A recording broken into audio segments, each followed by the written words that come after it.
Olá, aqui é Paula Martino do Carne Consciência. Eu quero trazer nesse vídeo aqui, fazer um comparativo para você entre a relação dos casos de coronavírus e a segurança alimentar. Mas antes da gente começar falando sobre a segurança alimentar em si, eu preciso contar para você um pouquinho a história do desenvolvimento da indústria alimentícia da China, para você poder entender o porquê isso está acontecendo hoje e como a gente pode evitar novos casos ou isso no futuro, e como a gente pode evitar que isso aconteça no Brasil também futuramente, tá? Bom, lá na década de 70, o governo chinês era totalmente responsável pela produção de alimentos na China. Por volta de 1977, mais ou menos, esse sistema entrou em colapso e milhares de chineses começaram a passar fome e chegaram a morrer porque o governo não dava conta de atender a todos os chineses, a alimentação de todos os chineses. Foi quando então o governo chinês autorizou para que pequenas propriedades rurais pudessem produzir seu próprio alimento. Alguns pequenos produtores passaram a caçar animais exóticos para o seu consumo próprio.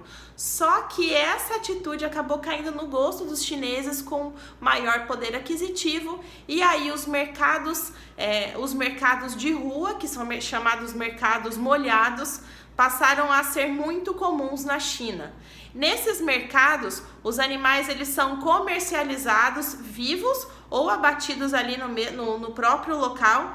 Muitos animais de espécies diferentes, eles ficam ao lado uns dos outros, passam dias em gaiolas fazendo ali as suas necessidades, e a gente pode então considerar que essa atitude, essa forma de comercializar animais exóticos não é a forma adequada, não é a forma onde nós conseguimos garantir uma segurança alimentar. Vale lembrar que quando a gente fala em segurança alimentar, a gente não tá falando só do alimento em si ser seguro à saúde do consumidor, mas desse alimento ser produzido com segurança para que os animais que fornecem esse alimento não tenham uma determinada doença que possa passar aos humanos, tá? Tanto em vida, quando esses animais estão vivos, ou quando eles já foram abatidos e já viraram carne para o consumo humano, tá bom?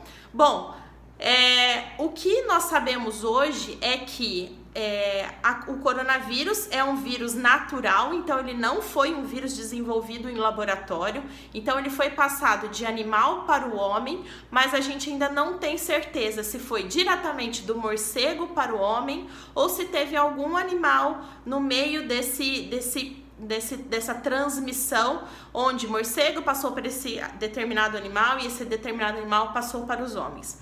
Existem outras doenças que foram transmitidas aos homens também aos humanos, através dos animais, que alguns exemplos, ebola, HIV e a própria gripe, que todo mundo já teve pelo menos uma vez na vida. Bom, qual é a relação disso com a segurança alimentar? E a pergunta que muitas pessoas estão fazendo é se nós devemos nos preocupar com os alimentos que estão chegando à nossa casa, se ao consumir esses alimentos nós corremos o risco de contrair o coronavírus. Bom, isso é pouquíssimo provável, né? Para falar assim mais claramente, não tem probabilidade nenhuma, não tem nenhum caso relatado de que o coronavírus foi transmitido através do alimento, então a transmissão ocorre de pessoa para pessoa. Entretanto, a gente sabe que, em consequência da falta de segurança alimentar lá na China, através da criação e do abate de forma não sanitária, essa doença acabou sendo transmitida, tá? No Brasil, nós temos os serviços de inspeção, que são órgãos ligados ao Ministério da Agricultura, que fazem a fiscalização tanto da parte de produção dos animais, como da industrialização, então a parte de abate, desossa e comercialização, que já fica a cargo da vigilância sanitária. Mas a gente sabe que tanto o serviço de inspeção quanto a Anvisa, eles tratam do cuidado sanitário da produção desse alimento, desde a saúde desses animais, então todo o calendário de vacinação desses animais, transporte, abate e comercialização.